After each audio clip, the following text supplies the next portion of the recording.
What if mankind invented teleportation? Ben? Yeah, so I will sort of set this up for us. So, and a fun thing I'm just realizing right now is that we talked about this at one point, but before we started recording this, I had not confirmed the parameters that I was going to talk about when I did this.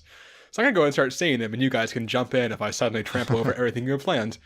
So the big one is that this is not just like magical teleportation that happens, like you snap your fingers or somewhere else. This You is need some sort of like mechanism, like a machine. There is a thing, and we kind of talked about like the transporter in Star Trek.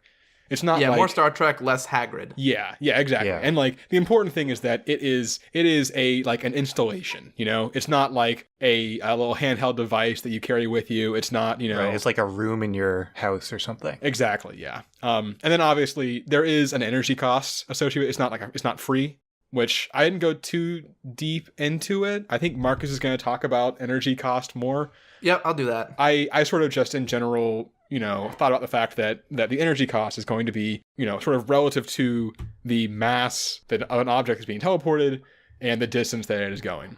And beyond that, because this is all being pulled out of our ass anyway, I didn't really worry too much about that part. Yeah, because mankind has not yet invented teleportation. We're kind of out in the dry here. Exactly. We got to sort of, play this one by ear. Come on, scientists, get your shit together. So the main question I want to answer was, how is teleportation going to affect me as just some random dude? So, first question is, how prevalent are teleportation stations? 1, teleportation station is hard to say. The branding is terrible. It's not great. And so I sort of figure that it's not going to be something that everyone has. Like, I feel like these things are going to be pretty bulky and relatively expensive. I mean, at first, right? Right. It's like computers. Now everyone has computers. See, I guess, yeah, that's true. But I mean, I guess even like if you're in like an apartment, I guess your apartment building would have one in that scenario. So yeah, so I guess down the line, I guess at first I would say it's something kind of like owning a helicopter or something, like the wealthy would have it, but you and I would not have our own teleporters. I guess down the line, probably, yeah, you would have a teleporter in your home, and Right. like apartment buildings would have like a, shared teleporter or something or whatever. But I figure, so I sort of thought about that initial situation where it's relatively rare. I figured the way it's going to kind of work is that it's going to be like a public transit kind of thing, where kind of like a train station, you would go to the place the teleporter is, like the public teleporter, and from there you would get teleported to wherever you want to go. Oh, other important thing about teleporters in our scenario, you don't have to go to like another teleportation station. Yeah, there's no like receiver station. You can be can just teleported go anywhere, wherever. but you have to go from a teleporter. So I figure, it's going to be a thing where like for my day-to-day, commute, I would like take, the subway to where the teleporter is and then get teleported where I'm actually going. Or if they're close enough, you can walk to one or whatever. For the most part, this just works out pretty well. It's simpler, fewer cars around. That's all good. The one thing that I kept coming back to that kept sort of putting a damper on like the exciting possibilities here is that you're gonna need a teleporter to get back.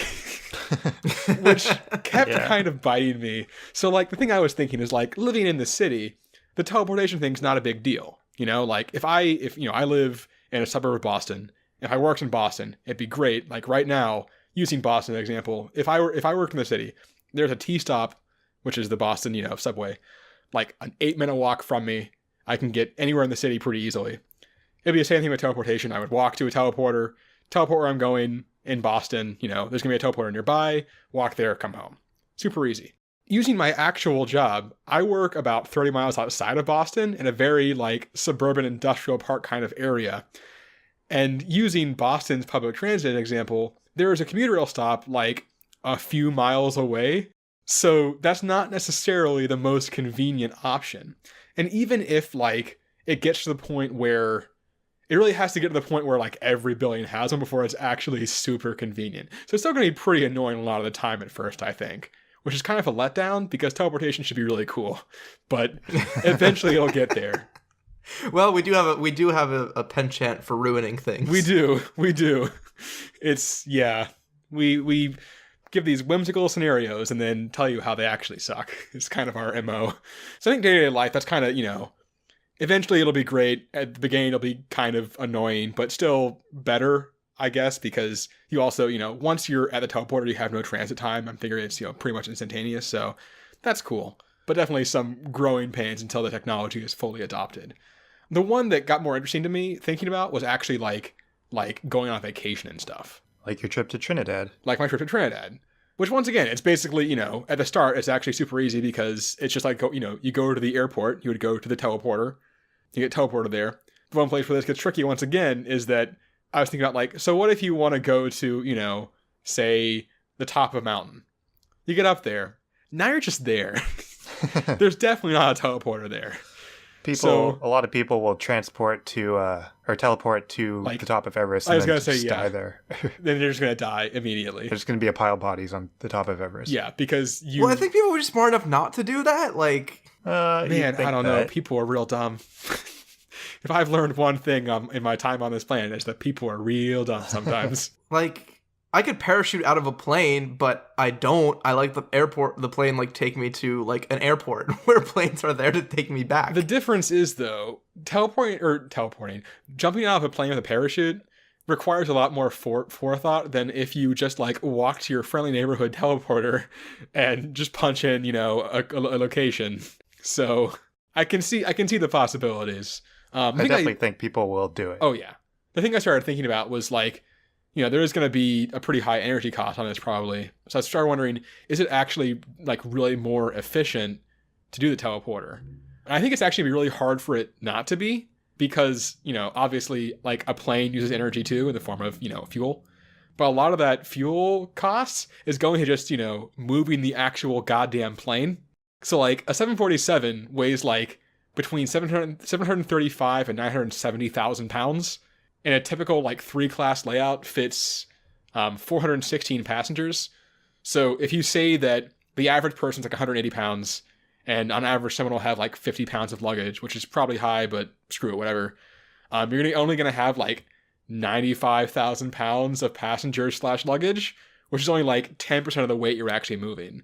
So it's going to take a lot of efficiency loss to not make this just an insane amount more efficient than flying places. So that's cool. That's a good one little nice, actual good thing that's happening here. And it's faster. And it is faster, which is also nice. So overall, traveling I think is definitely better too. And there was one last thing that I wanted to think about, which was dealing with garbage, which is not necessarily the first thing that you think about when it comes to teleportation. But it's obvious once you mention it. Right, yeah. Well, it's a way to actually solve this, terrible landfill and whatnot problem we have. So I was trying to figure out if there was a good way that we could, handle our garbage problem by using teleporters. And my first thought was sending it into the sun, which is a great idea and really cool, but unfortunately the energy costs on that one probably get pretty prohibitive with that whole mass times distance thing. So I think even getting it out into space is going to be really costly because space is, I guess you could. Far. It's pretty far. I mean, I don't know. I guess you could, but then you just get all these garbage balls floating around out there. Maybe that's better. You have to go pretty far. You have to go pretty far out into space. Or else it'll just fall back. Exactly, yeah. All right, because it's also here's the problem is that it's not like it's going to start orbiting when you put it up there. Yeah, it's just going to be stationary. And it's just going to fall straight back down. So that really doesn't work. So yeah, you can't put it in space. That doesn't work.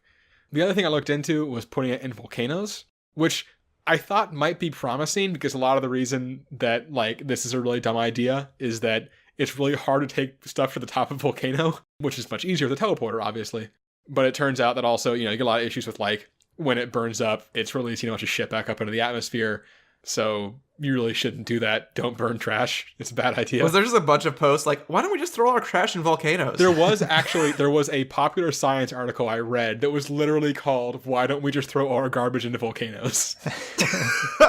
Which I believe was almost what I think what I Googled was, what if we threw all our garbage in volcanoes? And I was very happy when the first result was almost exactly what I was asking. That doesn't happen that often while researching for this show. Yeah, right. But yeah, so I think the issue is that there's not a great way to deal with our garbage, just in general.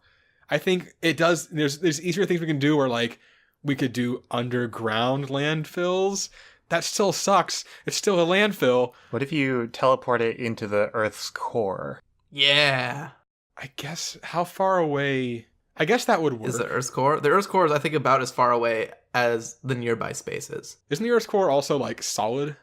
So I guess you could... No, it's molten. It's very dense, but it's molten. Yeah, I guess you... I don't know how that... What happens... I don't know how exactly it would work, because like you can't have matter, like two things of matter taking the same spot. I feel like this is how you break the Earth in half somehow. Yeah, we'd probably split the Earth in half eventually. So maybe we don't... Let's not do that. That's just a different way to destroy our planet, much more like viscerally. So maybe just stick with the current way we're doing it. And let's not destroy our planet on this one, guys. Yeah. Let's try it. Let's try that one out for size. But yeah, sadly, I couldn't come up with like a great solution overall for the garbage problem. Like, I don't know if you guys have any better ideas. I mean, you could just, instead of garbage trucks, you just teleport. It's easier. It's right, the same thing, but it's easier. It is, it does. There's a lot of like quality of life things like that where like, it's things like that, getting garbage to like the final resting point is simpler because you teleported. The other one I thought about was like shipping things to stores. Like, instead of using like 18-wheelers, factories will just have a teleporter, and there'll be like a designated, drop point in a store that you'll teleport like a crate of shit to, which is awesome. That's great. I got it. Let me know. Okay, so this is what you do. It's a 2-step process. First, use your teleporter. Go into the Atlantic Ocean. Teleport all the fish to the Pacific Ocean. What? And then take all the garbage and put it in the now empty Atlantic Ocean. Marcus, do you understand how oceans work? Oceans don't have walls, Marcus. They're all connected. If you just fucking close up the Panama bullshit. I don't think that's how it works. Okay, big garbage wall. Garbage walls. Oh, use the garbage to your advantage. The Great Barrier Walls. The new Great Barrier Reefs, because we killed the original. The original is under the wall, unfortunately. We had to make sacrifices. Yeah, Great Barrier Reef Season 2. It's garbage. Build a wall As all underwater. Are. The fish will pay for it.